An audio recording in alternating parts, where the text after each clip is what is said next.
దీనికి ఇక్కడ బుగ్గల మీద తగిలింది. రోజు బాబు రోడ్డు మీద నిలబడ్డాడు. పాప బాబు సార్ అతనే వచ్చిండు, ఎక్కించుకోకుండా వచ్చిండు. ఆ రోజు నేను సైలెంట్ గా పిల్లల్ని ఇంటి దగ్గరే ఉంచుకున్నా సార్. మళ్ళీ నెక్స్ట్ డే వచ్చిండు. అంత ఆత్రం ఎందుకు, పిల్లల్ని ఎందుకు అంత ఆత్రంగా పోతున్నావు, పిల్లలు రోడ్డు మీద నిలబడ్డది కూడా కనపడట్లేదు అని చెప్పేసి నెక్స్ట్ డే అన్నా సార్.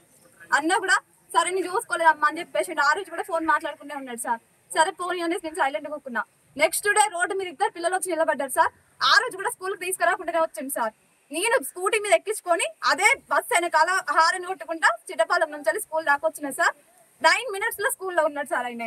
ఆ రోజు నేను స్కూల్ లోపలికి స్కూటీ మీద మస్తు వేగంగా వచ్చి ఇట్లా వేస్తారా, పిల్లలు ఎన్నిసార్లు ఇట్లా తీసి పెట్టొస్తారు, ఇప్పటికి 3 times అయింది, అంత అర్జెంట్ ఏమొచ్చింది, పిల్లల కోసమే కదా బస్ వచ్చేది, నేను ఇన్నిసార్లు చెప్పినా కదా అని చెప్పేసి నేను స్కూల్లోకి వచ్చి మేడమ్స్ తోటి సార్ తోటి కంప్లైంట్ ఇచ్చిపోయింది సార్. నెక్స్ట్ టైం జరగదు, ఆయన చూసుకోలేదట అని చెప్పేసి చెప్పింది సార్. ఎప్పుడు వచ్చినా ఫోన్ మాట్లాడుకునే ఉంటాడు సార్ ఆయన.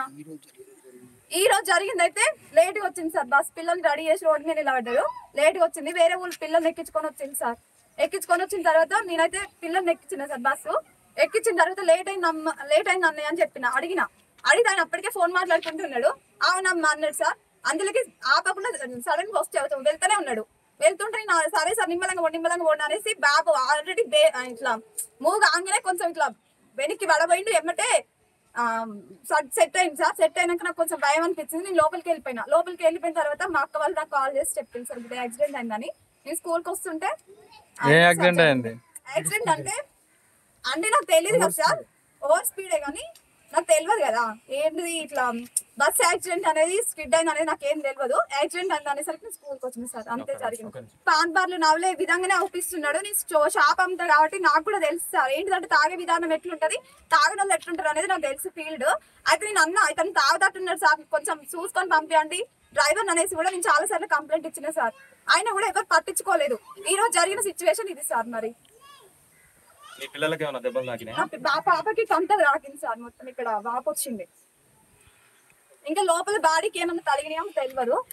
ప్రజెంట్ అయితే తాగినట్టే అనిపించింది సార్.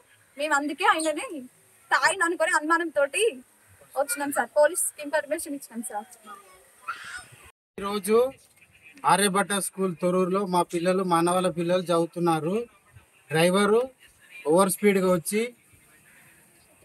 చెట్టు గుద్ది చాలా ఓవర్ స్పీడ్గా వచ్చి సడన్ బ్రేక్ వేసే వరకు మా పిల్లలకి దెబ్బలు తగినాయి. కళ్ళ దగ్గర, చెవుల దగ్గర, ముక్కుల దగ్గర తగిలినాయి. మేము ఏందని అడిగితే మా పిల్లలు ఇచ్చిన ఇన్ఫర్మేషన్ బట్టి చూస్తే డ్రైవర్ ఆల్కహాలిక్లో ఉన్నాడు. అదే వచ్చి కరస్పాండెంట్ని అడిగితే అవును తాగే ఉన్నాడు, మేము రోజు ఇట్లా చెక్ చేయాలంటే చెక్ చేయలేము కానీ ఒక ఆన్సర్ ఇచ్చిండు. ఆయన మాకు ఇవ్వండి అంటే లోపల కూర్చోబెట్టి టిఫిన్లు అన్నీ మేపుతున్నారు. ఇప్పుడు ఒక 100 ఫోన్ చేసాము, డిపార్ట్మెంట్ వాళ్ళు వచ్చి తీసుకుపోయినారు.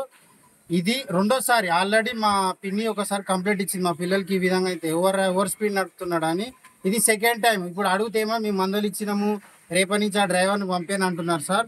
దీని మీద డిఓ ఫోన్ చేసినాం, కలెక్టర్ ఫోన్ చేస్తే రిప్లై ఇవ్వలేదు. సీసీ ఫోన్ చేసి ఆర్డీఓకి ఇస్తా అన్నాడు.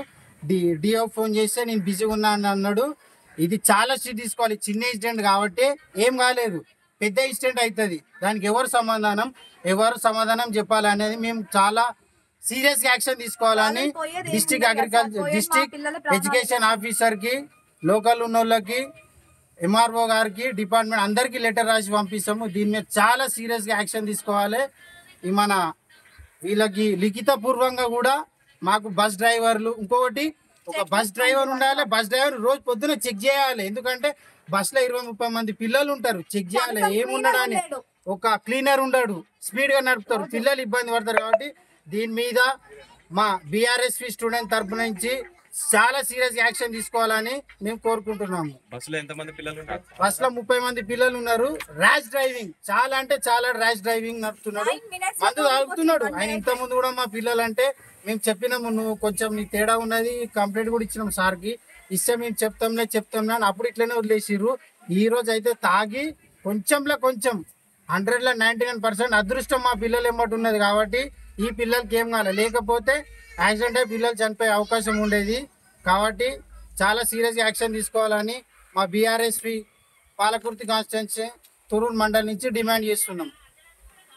మమ్మీ బస్సు దేని గుద్దింది? చెట్టు గుద్దిందా?